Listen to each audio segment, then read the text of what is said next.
Hola amigos, me gustaría hoy hablar sobre un tema importante que es estilos de crianza.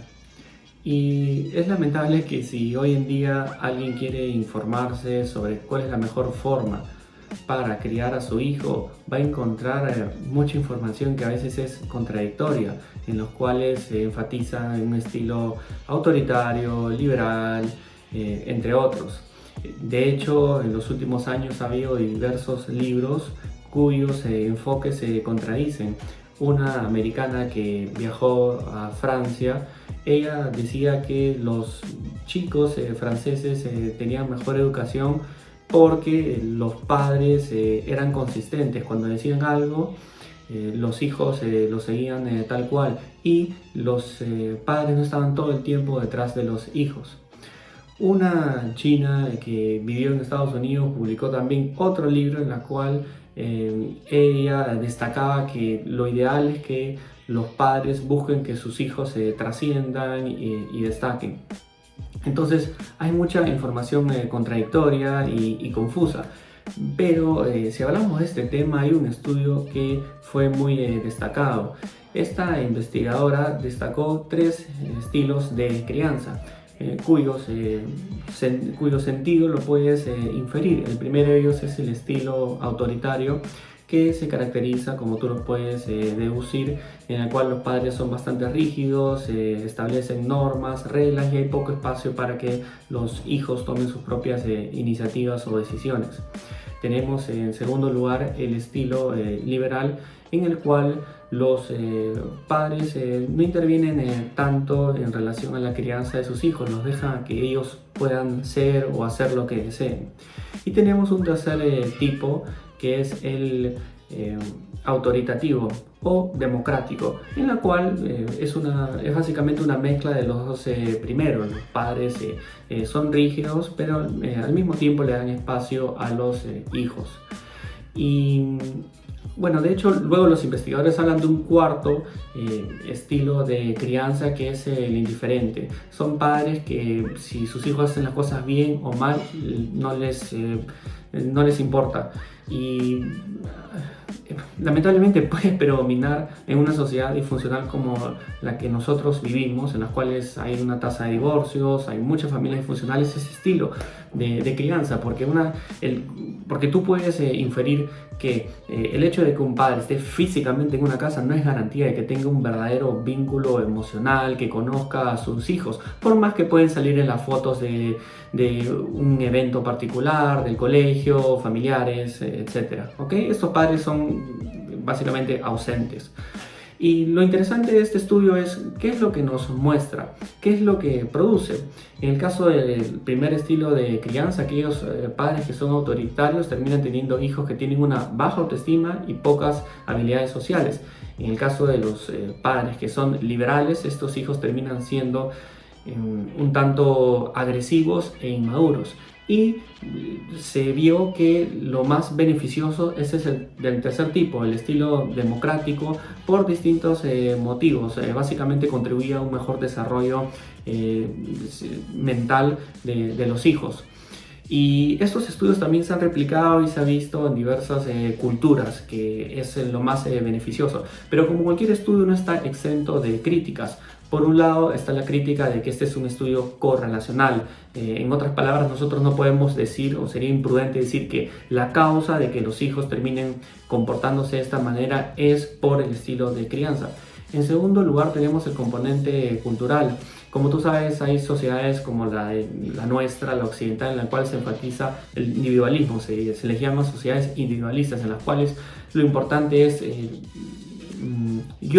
las decisiones que yo tomo al margen de mi familia, de la sociedad, de las otras personas. Yo me autodesarrollo, me realizo de manera personal, mientras que en sociedades orientales se les llama colectivistas. ¿Por qué?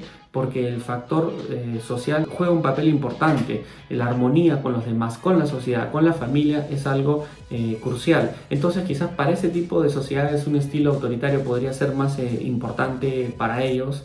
Y en segundo lugar, me gustaría decir que no hay un único estilo de crianza. Es interesante cuando tú ves desde un plano más amplio este tema de la crianza. Algunos se preguntan cómo es posible que en algunas partes de la sierra, por ejemplo en mi país, yo que soy peruano, las madres llevan en la parte de atrás a sus hijos amarrados. ¿Cómo es posible que en algunos países usen pañales y eso dificulta su desarrollo motor?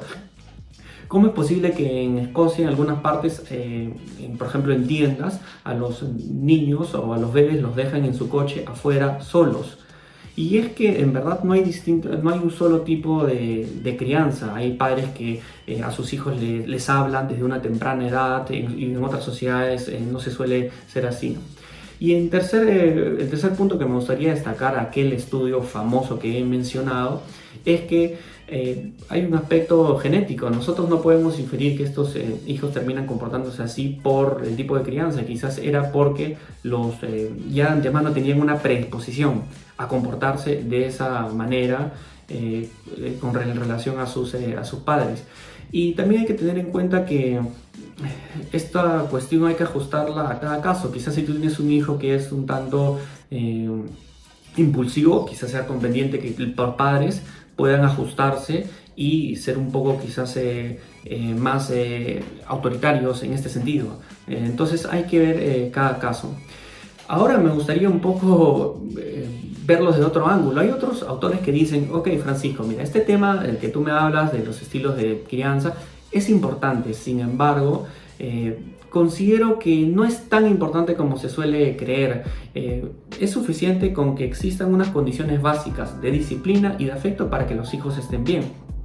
Otro autor sostiene lo siguiente: hay que quitarnos esta idea de que los padres tienen que ser extraordinarios, que tienen que ser excelentes. Con que sean suficientemente buenos no hay problema.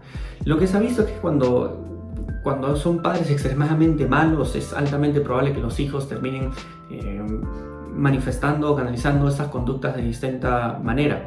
Me gustaría hacer un paréntesis y decir que hay autores que hablan de lo siguiente. Dicen, mira Francisco, este tema de la crianza es importante, pero yo me atrevería a decir que hay algo más importante, que es el ambiente social. ¿Dónde están los hijos? ¿Cómo es que se desenvuelven? ¿Con quiénes están? Por ejemplo, en el colegio, que es un espacio donde pasan bastante tiempo.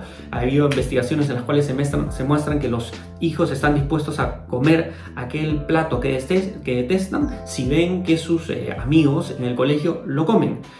Los niños están dispuestos a utilizar el idioma o el acento que es el que se habla por sus compañeros. Entre otros estudios nos muestran que es importante este aspecto social.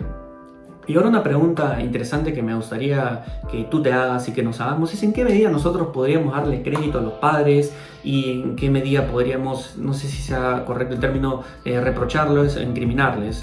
De hecho, los padres, como tú sabes, tratan de hacerlo mejor y responden a su contexto cultural, social, cómo fueron educados, etc. Y hay algunos expertos genetistas que dicen que no deberían, que esos padres que se creen que son los artífices del éxito de sus hijos deberían un poco, como se dice, bajarse de su nube. Y de la misma forma, esos padres que se reprochan a sí mismos porque sus hijos finalmente optaron por el camino equivocado, también no deberían sentirse tan culpables. Y estos genetistas sostienen que la crianza, el estilo no afecta tanto el desarrollo de los hijos. Mostraban una investigación en la cual dentro de una familia entre dos hermanos puede haber, por más que hayan tenido la misma crianza, puede haber una gran diferencia, solamente 10% en común. Y es que lo que se ha podido ver es que el estilo de crianza es importante, sin embargo no es tan importante como se piensa. Viene a ser extremadamente importante cuando nosotros hablamos de extremos. ¿A qué me refiero? Padres extremadamente malos o padres extremadamente buenos. Esos padres, cuando me digo extremadamente buenos, para ponerte un ejemplo, esos padres que están detrás de sus hijos, que le dedican gran tiempo. Piensa en un padre de Vietnam que quiere que su hijo sea un intelectual, tenga una formación académica y sabe que va a estudiar en Estados Unidos y se muda y está detrás, ¿ok? Para ponerte un ejemplo. Entonces, ¿qué cosas a mí me gustaría que un poco te queden fruto de este video? La primera es que el aspecto social puede influir en el desarrollo de tus hijos. En segundo lugar, que no hay un solo estilo de crianza, que hay un aspecto cultural que hay que considerar. En tercer lugar, que el estilo de crianza influye, al menos lo que nos muestra la evidencia científica, que un poco contradice esta idea tradicional. Y hasta en la actualidad, si tú le preguntas a la persona promedio por qué tu hijo se comporta así, ¿sabes lo que te va a decir? Muy probablemente dirá, es por el estilo de crianza, porque los padres, por el entorno. Y de hecho eso afecta, pero ahora un poco lo que nos muestran los genetistas e investigaciones es que es muy influyente cuando se trata de extremos, muy malos o muy buenos. En general, los padres deberían quitarse un poco esa carga de querer ser los padres extraordinarios, los superhéroes, porque no hay. Hay que tratar de dar lo mejor, por supuesto, pero tampoco no cargarse o asumir cosas que no son. Esa es una idea que me gustaría que te quedes. Definitivamente que el tener un hijo no solamente te trae alegrías y momentos hermosos, sino también te trae momentos de preocupación, de tensión. Los hijos son una inversión y viene a ser nuestro legado biológico y social. Me gustaría terminar este video, que espero que te haya gustado. No te olvides de compartirlo a tus amigos, no necesariamente aquellos que tengan hijos, sino aquellos que les interese este tema, porque creo que se debería hablar de estilos de crianza en esta época, porque es importante hablar con fundamento, hablar con fuentes. Te dejo siempre acá, como en todos mis vídeos, te dejo acá, estoy citando una serie de libros actuales, investigaciones sobre este tema. Espero que te haya gustado, compártelo. Yo considero que nuestra sociedad, una vez más, insisto, tiene que hablarse más de ese tema, hablar con fundamento para informar. Y me gustaría terminar con esta frase del psicólogo Carl Jung. Te la dejo ahí.